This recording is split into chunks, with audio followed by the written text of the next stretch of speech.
Hey everyone, it's Peter Crewe-Brown here. Welcome to another episode of the Mind Over Matters podcast by Pair Planning.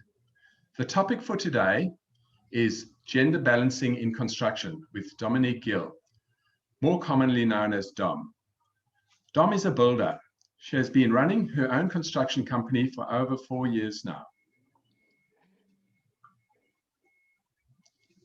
A bit more about Dom. Dom has been working in construction for over 15 years. She started her career as an architect, but after only a few years, she left architecture to become a builder. She worked for a large construction firm as project manager for 8 years, delivering some major fit-out projects. Then in 2016, she decided to start her own construction company and created Urban Fit-Out and Construction, delivering major projects in office fit-out, retail, and industrial. So now numbering 15 full-time staff, Dom intends to continue growing her business to become one of the key players in the fit-out market and to challenge the all too common perception that construction is a man's world. So to today's session, Dom is passionate about increasing the number of women working in the construction industry. In the 16 years that Dom has worked in the industry, she has consistently taken on this challenge. But Dom has experienced a number of frustrations in achieving her objectives in this area. This will be the focus of our podcast discussion today. So turning to Dom, could you please share with the audience what makes you tick and who in the business community you serve? Thanks, Peter. I'm really happy to be here. Thanks for having me. Yes, so look, as you've mentioned, I am a builder. I founded my construction company about 4.5 years ago. And I'm really passionate about construction, just in general. I really enjoy working in this industry. And I believe there's a lot of opportunities for men and women. In fact, the equal opportunities really if they were all to seize them.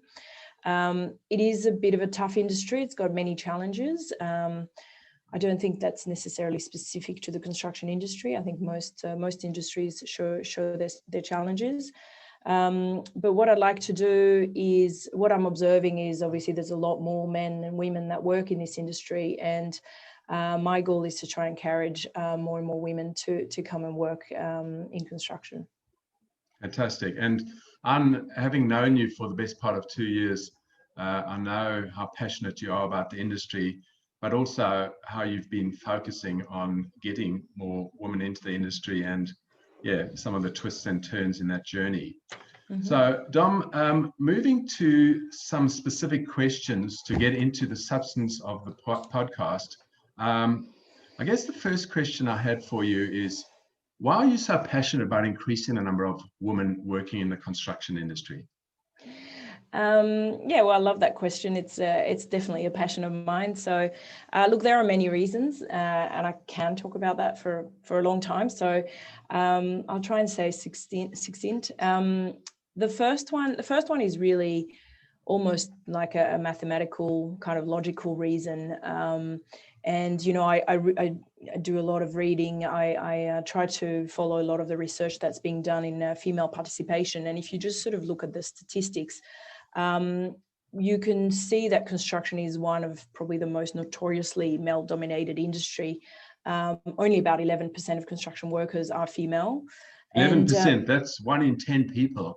Yeah. I'm surprised by that number. I would have thought and it's more. Well, it's actually quite low, and also out of that 11%, more than half is really support roles and administration or sort of secretarial work. So there's a really massive imbalance, and I think compounded with the fact that construction is actually one of the most significant economic drivers of the economy, it sort of doesn't make sense.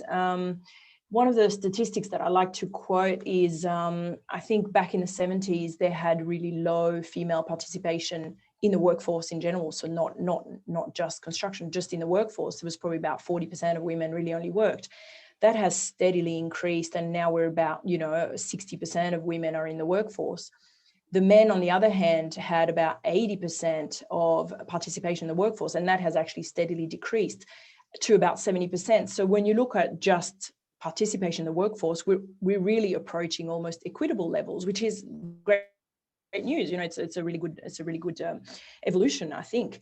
But then construction itself is actually third. I think it's the third highest in economic value behind mining and finance, but it's the second biggest employer of our country. So that means that we are not tapping in half of the talent pool that's available to the industry. So to me, why we're going to increase the number of women in the industry, just because it makes sense, because there is a demand, and also with the aging population. I think I read somewhere that in the next 5 years, they need to increase the number of construction workers by 20%, but we're going to get to a point where the demand is actually faster than the availability. So there's just the obvious candidate there, which is the female workforce. So that's probably the first kind of, mathematical answer to your question. The second one's probably a little bit more, more a personal point of view on working in this industry. And I think, the best way to put it is that it's fun. It's a great industry to work in. You get a great sense of achievement. You build things from scratch. I mean, it's one of those jobs, I guess, where the results of what you do all day, every day are really tangible. You can go to bed at night and see that, you've today this happened on site, or, an extra slab was poured, or, the stairs went in, or the kitchen was built. So it's actually really quite exciting. And I think, I think of a lot of works that are a lot more sort of paper-based, like policy making and stuff. I'm sure they're exciting jobs as well, but I find that, with construction, it's kind of really rewarding, and it's an easy reward. The second reason, I think, to me, is a lot of the skills that I use in my job every day are skills that are really easily transferable from other industries. So it's not specific to construction. Everything that's got to do with team building, problem solving, project management, negotiation, all these skills are skills that men and women use every day in their jobs, and that can be really learned in this industry. In a really big way. So I feel like even if you're not sure that construction is your calling, you can come and have a stint in construction. You'll still acquire these really valuable skills that can then be transferred elsewhere. Finally, I think, well, it's not really finally, but I think, and, I actually really mean that. I think construction is an industry that gives you an opportunity to make money. It's a really buoyant sector. We know even at the moment with COVID, a lot of investments from the government into large projects. There are a lot of different, more traditionally female-dominated sectors that probably don't do as well as construction. So, why close the doors to such a sort of an opportunity? I think the jobs overall are quite well paid. And then I think for women, if they were to participate more, and probably this is probably more to do with the leadership roles, maybe at board level, but not just at board level, is they have the opportunity to make a big impact because we're so underrepresented. Any companies where more women are present at board levels or in leadership roles, they bring fresh perspectives. They bring more collaboration, and it's no secret that a more diverse team is a more performant team. And I think that's also something that, clients and customers actually realize and appreciate. So, I think these are all pretty valid reasons to try and increase the number of women in the industry. And Dom, I'll just pick up on something on the whole thing of diversity. There's a concept called groupthink. And the concept of that is if you've got too many people with the same demographic in one business, they all tend to follow the same thinking pattern. And often they take the cue from the leader, and you don't get any diversity of thought. And as soon as you start with, racial, gender, and age diversity, you're broadening that pool, and you're bringing in people who have a totally different perspective on the world. And I really think, in construction, as much as in any other industry, by getting diversity, you're really opening up, all the discussion and innovation in a business to a greater sort of perspective and talent pool and, and thinking. So I think it's difficult to find too many reasons why the focus on getting more women into construction shouldn't be something that people embrace.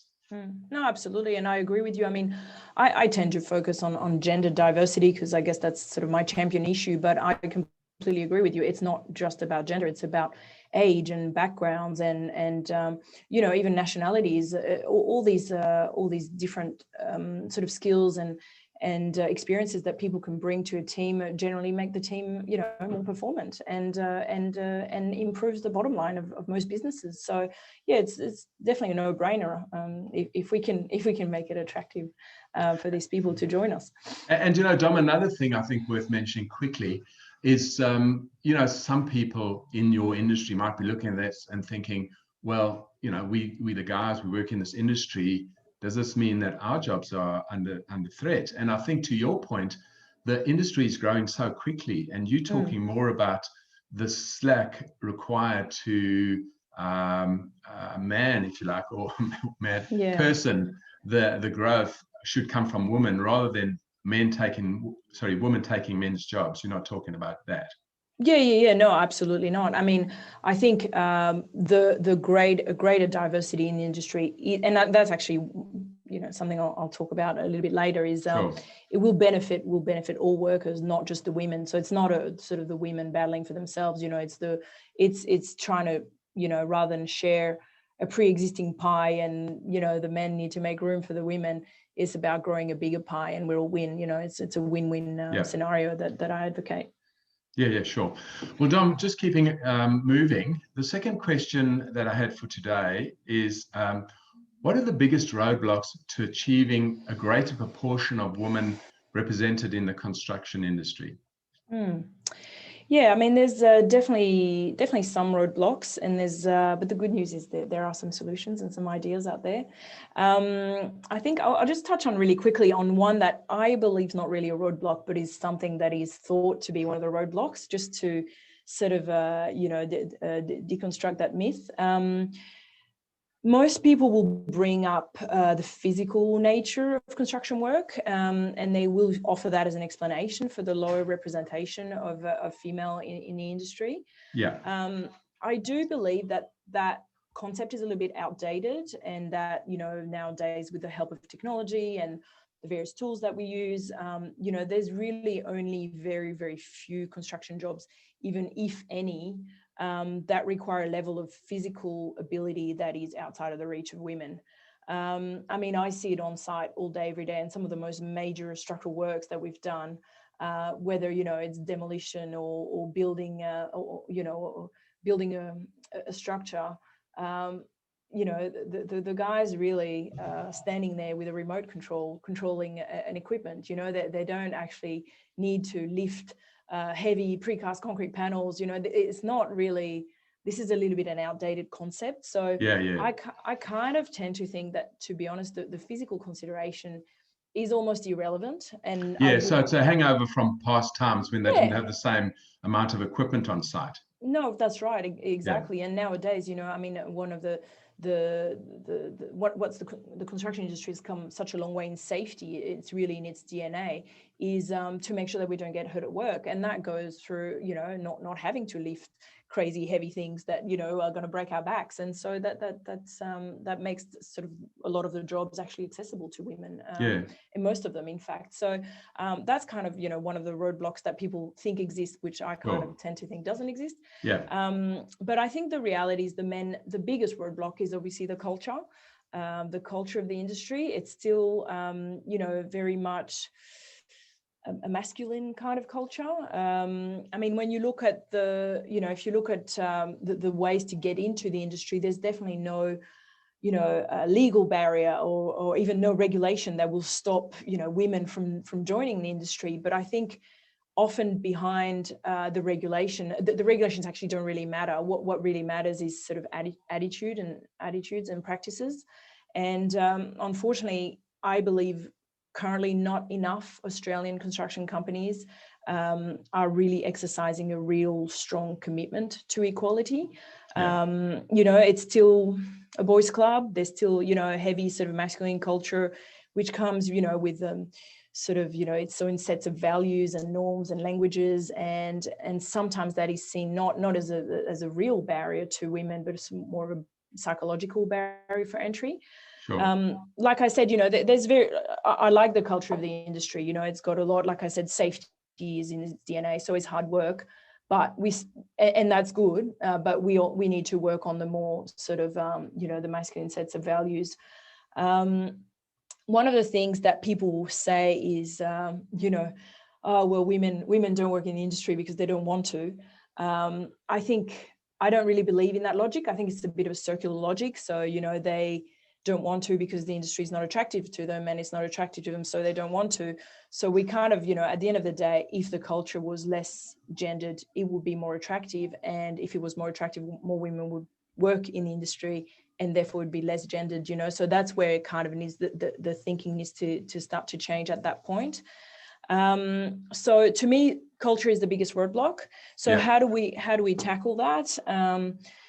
Well, I think, you know, it's not really paradoxical, but the best way to change is to actually have the active engagement of men, you know. I think the gender equality movement it exists. Probably not doesn't really have an amazing image. I think a lot of people, you know, every time they hear, oh, you know, increased gender diversity, they kind of think it's like a man-hating club, you know, which really it isn't. It's actually the opposite. And I think the frame of reference, you know, should be that what we discussed briefly just then is that more women in the industry will actually benefit everyone, benefit all the workers, not just the women. So I think it's about, you know, making people understand that there's a demand for the industry to grow, and that the talent pool of women is the right place to look for it, and have the men back that movement. And Dom, one thing I would say, there's so much focus on getting gender equality at all levels in different industries. I mean, we all know about, you know, the banks and many other industries which have set targets to have, you know, a level of gender equality on their boards, for example. So I think the good news for your industry is that the awareness around gender equality is becoming greater across the society. And that will inevitably, I believe, flow into construction. So if there's a positive story, even though you only have 11% representation, you know, there's people who live with others, and, you know, people talk about gender equality. And I think that those stereotypes will start breaking down, and hopefully sooner rather than later. Yeah, and I think it's to do with innovation as well. Like a lot of businesses, you know, are praised for their ability to shift and adapt. And at the end of the day, if we keep clinging to, you know, an old set of values and working in the old way, we're just going to end up falling behind. So I think any companies that show a willingness to really commit to gender equality will end up in front, as well as, you know, just generally be able to grow and increase their talent pool. Sure. Yeah, no, that's great. Well, Dom, look, I think just moving along to the third question for today's interview. In your opinion, what are, say, 3 main benefits that businesses obtain by employing a greater proportion of women in their companies? So, yes, three, or if you don't have 3, that's fine. Well, I think the first one, which I've already touched on, is obviously just generally a greater access to a bigger pool of talent. I mean, to me, you know, if you want to grow your business effectively, stop ignoring half the population, you know, just go and look for the right person. It sounds fairly obvious when you say it like that, and hopefully more people can tap into that sort of thought process. Yeah, no, and that's what I'm hoping, and that's certainly what I'm doing. And I think, but the main benefits are obviously that increased collaboration within the team. What we find is that, I mean, you know, research finds, and it's not my finding, but I definitely believe it, is that a more diverse team is generally a more performant team. Employees are more engaged, and this is men and women alike. Customers are more engaged by a company that displays diversity. You're able to adapt to your different clients and customers by, having the right people to choose from within your team of who they're going to be dealing with. So generally it actually really increases, the company's bottom line. And as you know, if the company's bottom line increases, everyone benefits. Exactly. So to me, it's definitely a no-brainer. I mean, I know it's going to be a challenge, it's going to be quite difficult. But if we can, talk more about these benefits, I believe, we'll be able to tackle that ambitious agenda.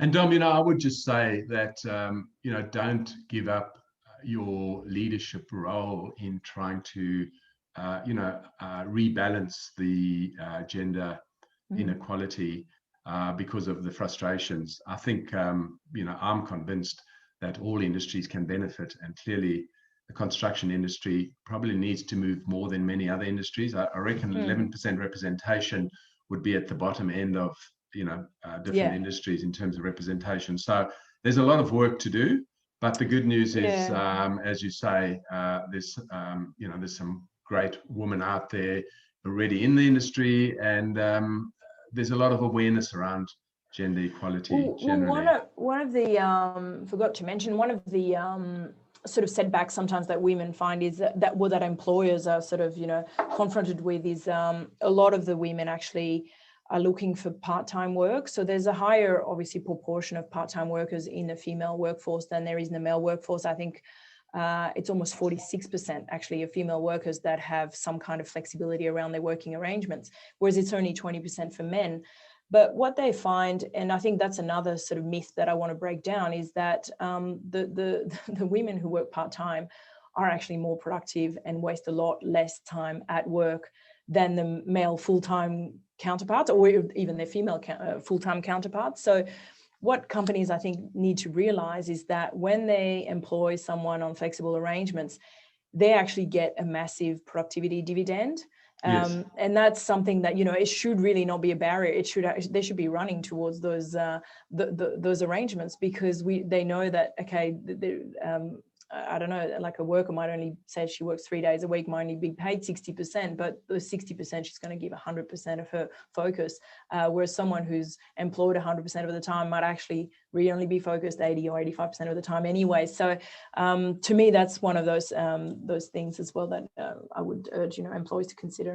Yeah, I think that applies a lot. There's many women I know who have young children, and they're only able to work, say, between 10 and 3 every day, but they're still given a substantial job. And because they've got a lot of work to cover in limited hours, you find that they're super productive in the limited hours they're working, because, they want to prove their worth to the company. So their productivity tends to really go up. So yeah, exactly. I've seen it myself. I think it's not, I wouldn't say, employ part-time workers. No. Because you believe in equity, or you want to show that you're doing something for diversity. Do it for commercial reasons, because it's going to benefit you. It's actually doing something good for your business. So, but Dom, I think everyone would. I think everyone would accept that women take on the bulk of the burden of looking after children. It's just the way the world is, and so as a result, they do require more flexibility. So that being the case, these type of arrangements will probably continue to be more common amongst the women workforce. I don't know that we'll ever get to 50% parity in the whole parenting and child rearing space. But I think we understand that this is the reality. Excellent. Are there any other benefits you wanted to touch on? I think you've got through about three. No, I think I did 3. Yes, sorry if it wasn't too. No, it's all good. Dom, a final question for you. Do you have any quick tips for those in the audience who may be looking to increase the number of women in their teams right now? Yeah, I definitely got some tips. I don't know if they're quick, but got some tips.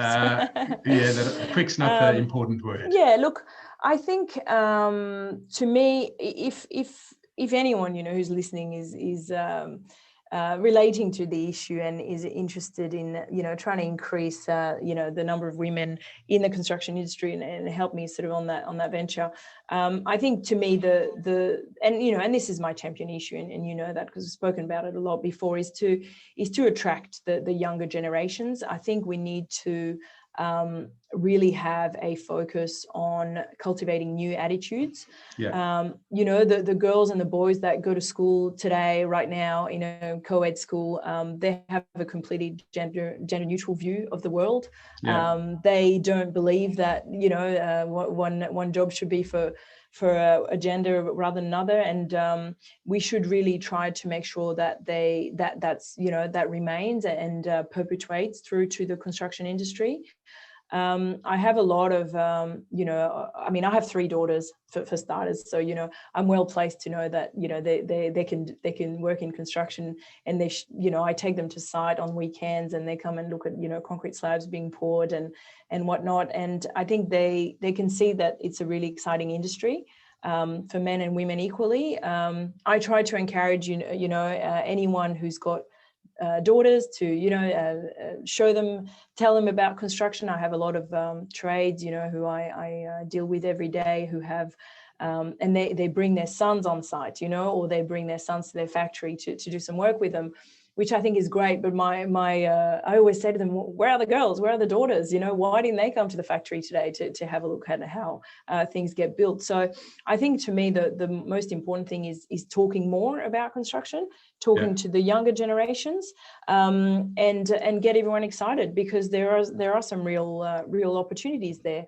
To me, it's a really ambitious agenda, but I'm really optimistic about it. Yeah. We've seen the construction industry has been able to shift hearts and minds in recent times on other issues. And one of the things I was going to mention is, there's been a real raise in awareness around mental health. Yeah. I don't know if you know the Mates in Construction movement. Sorry, Mates in Construction? Mates in Construction, yes. No, I've not heard of that.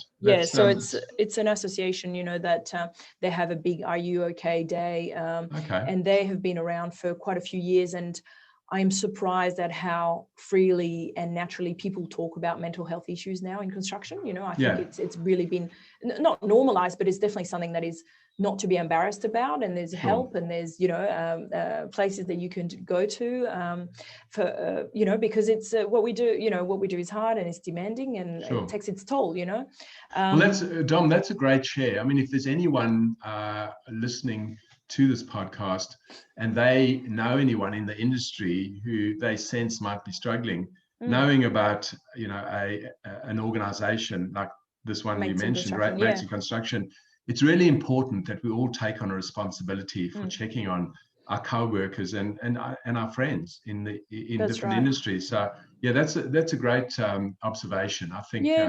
Because it's actually quite easy to ask someone if they're okay, and to know that it's okay not to be okay. And I think that's their slogan. It's okay not to be okay. So and I believe that there's actually been quite a significant cultural change around mental health in construction, and to me that's really inspiring. So I feel like what we're trying to do around increasing the number of women in the industry is actually it's ambitious, but totally possible. But it gives you hope that people's views are changing. Yeah, that's right. So Dom, I have to ask you this question. You've got your 3 daughters and you take them to the site. Do you think one of your daughters would get into the industry? Is that your hope or expectation? Yeah, they will. One of them has to. I told them they can pick which one it is, but I need. Oh, so that's your succession plan, is it? My succession plan. No, look, I don't know. I mean, I think, for example, there are a lot of construction law, for example. I'd love one of my daughters to study construction law, because it's such a big deal, the legal aspect of construction. I'd love one of them to become project manager. I mean, obviously I don't force them on anything, but to me what's important is that they're able to go to school on Monday and tell their friends that what they did on the weekend was to look at a concrete pump, pumping a slab at a job in Rydalmere, and that everyone goes, oh, this is really interesting.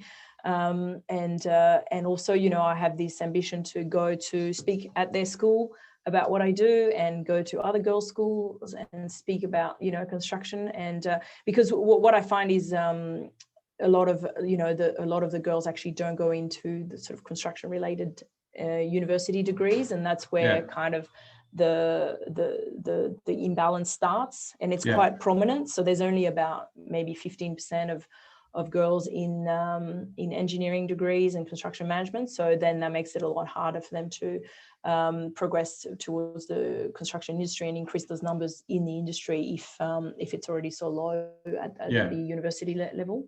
But also in the trades, I think there's a real benefits in having more women in trades. Again, I speak a lot to my electricians, my joiners, and they always say, oh, whenever we have a girl on site, it's so good because it keeps the boys in check. Cool. They don't like having the girls that, performing better than them and actually makes the whole, the whole team more performance. So it's definitely, a case of where the sum is worth more than all of its parts, you know what I mean? Yeah, so sure. I think there's definitely some benefits there. So hopefully, cool. Excellent. Well, Dom, look, that's I guess the main section of the podcast. Just finally, I suspect there'd be some people listening in who might be interested to contact you for whatever reason. Do you have an easy contact sort of? Definitely. My preference. Look, I mean, LinkedIn is always very good for me. It's definitely my platform. I have a lot of followers. I reply to messages most of the time, so definitely don't hesitate to contact me on LinkedIn. And my website has your all my name. details. Sorry, it's Dominique. Your LinkedIn profile is in your name, Dominique. Dominique Gill. Yep. Dominique Gill, Gill. And there's not like a cast of thousands of you. I think that's quite an unusual name. No, not too many. Definitely not. So they'll find you quite easily, Sydney, Australia. and reach out, and you typically respond to requests to connect. Always happy to. Yeah, definitely. Fantastic. Yeah. Well, look, I've really enjoyed the discussion today. Thanks so much for these insights. It's been a great pleasure to have you on today, and I wish you all the very best in your quest to transform the woman represented in the construction industry. So, thanks, Peter. Yeah, just closing off. This is Peter Crewe-Brown signing off from episode 4 of Mind Over Matters.